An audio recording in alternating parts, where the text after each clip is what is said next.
lineup has the highest net rating of any 5-man unit in the NBA. You're about to see how Denver's overwhelming opponents, whether or not their current hot streak is sustainable, and then I'll predict if Jokic will win the MVP.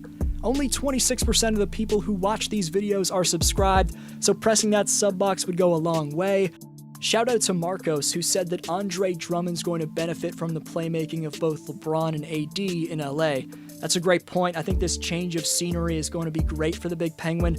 But thanks, Marcos, for the great take. The question for next video's shoutout is coming up. The comeback kids from Colorado are a different type of dangerous in 2021. They're legitimate threats to win it all. Fueled by the NBA's top MVP candidate Nikola Jokic, the Nuggets are an offensive powerhouse, and Nikola's right-hand man Jamal Murray is a big part of that, as Denver ranks 4th in offensive rating. The Canadian Jamal has found his rhythm after a rocky start to the season. Those two are one of the best duos in all of basketball, and then considering Denver's also got a 22-year-old breakout star in MPJ, Michael Porter Jr., that's a damn solid trio they can rely on. The Nuggets' big three took a while to finally mesh together on the floor, but it's been something the Nuggets have been able to rely on for buckets and leadership all season long. What was missing before last week was that other legit option who could defend and provide a scoring upside within the Nuggets starting unit. Losing Jeremy Grant to the Pistons in free agency last offseason was a big blow for the team, and kudos to Denver's front office for realizing they had to fill that void. All it took to get that type of player back in their lineup was trading RJ Hampton, Gary Harris, and a single first-round pick to the Orlando Magic, and in steps Aaron Gordon, who's been nothing short of special in his first few games with the Nuggets. And it's not that he's put up wild stat lines or anything, but AG's accepted his role and has proved to be a perfect fit in the Nuggets starting unit. In Denver threads, Gordon's locked up guys like John Collins, Trae Young, Ben Simmons, and Tobias Harris, and that's big time because in past years, even though Jeremy Grant was solid defensively, quite honestly, the Nuggets have struggled to guard powerhouse Western Conference players like LeBron James, Anthony Davis, and Kawhi Leonard. But the strength, athleticism, awareness, and effort of Gordon when guarding the perimeter should make that much less of an issue. Nuggets coach Mike Malone now has the option to put Gordon on the opposing team's most talented scorer while also losing nothing offensively. Compared to the other defensive-minded players Denver's had in the past like Torrey Craig, Gary Harris, and the aforementioned Jeremy Grant, Aaron Gordon's easily an improvement offensively. We can't forget about a crucial piece in the starting lineup in Will Barton III, whose hustle and strong mentality makes him the team's glue guy. Will's a player who's going to always bring the energy defensively. He can create offense off the dribble at a high level.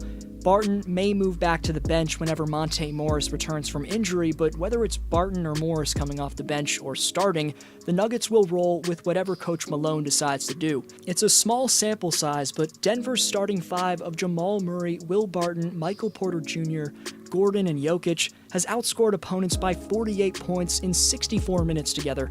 The starting five has an offensive rating of 132.3 and a defensive rating of 94.3, meaning they're outscoring opponents by a whopping 38 points per 100 possessions. The early results for Gordon in a Nugget uniform are very encouraging, as they've put up wins over playoff teams in the Atlanta Hawks, Philadelphia 76ers, and LA Clippers. The former dunk contest runner-up has always been an incredibly difficult player to put a label on. He's sort of good on defense, sort of good on offense, but we don't really know who he is.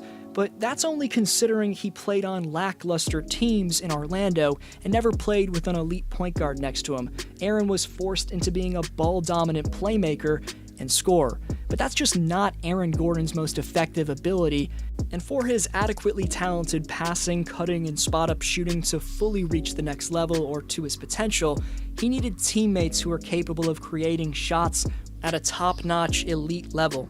Luckily for Aaron, he's now playing with the greatest passing center of all time, and he's already shown a knack for cutting into open space, where Jokic can back down defenders in beastly fashion and find Gordon in the paint. Gordon's now fully going to be able to maximize his great cutting ability, and as a secondary playmaker, he should make the Nuggets' offense flow. We've looked at the starting five, but what also makes Denver a dangerous team is the fact that their roster also includes 6 other talents who are going to play a massive part in their title push.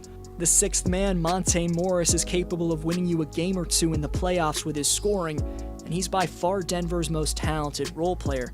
But what makes this team deep 1 through 15 is the up-and-coming wing defender in PJ Dozier, veteran big men in Paul Millsap, JaMychal Green, plus JaVale McGee, and last but not least, the dime-dropping Argentinian point guard Facundo Campazzo.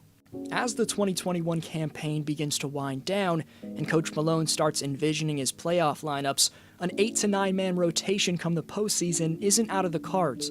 To win 16 games without losing a series, to therefore take home the NBA title, history's proved that role players who are capable of stepping up with big games and shots are vital to a team's chances. When your star players are having an off night, who's going to be the one man off the bench to carry the team?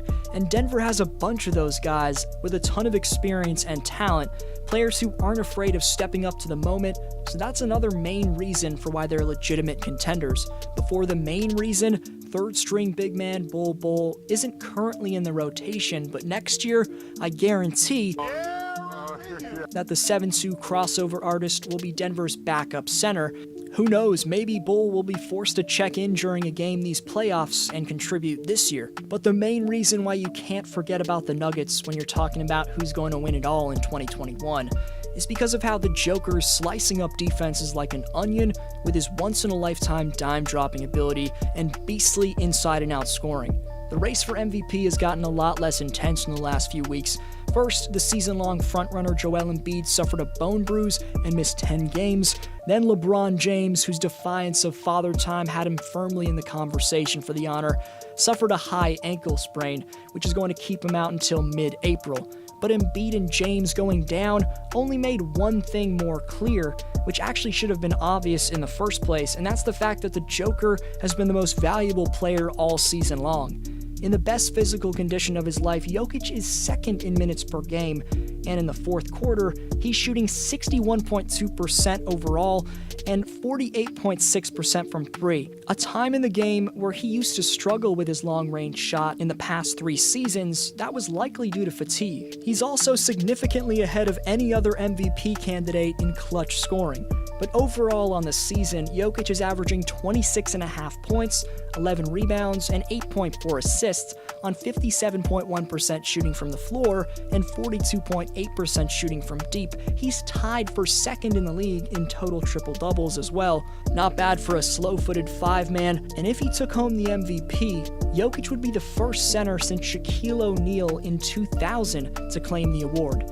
That's pretty impressive when you take into account that Denver plays at the second slowest pace, which leaves a lot fewer possessions for Jokic to pad his stats.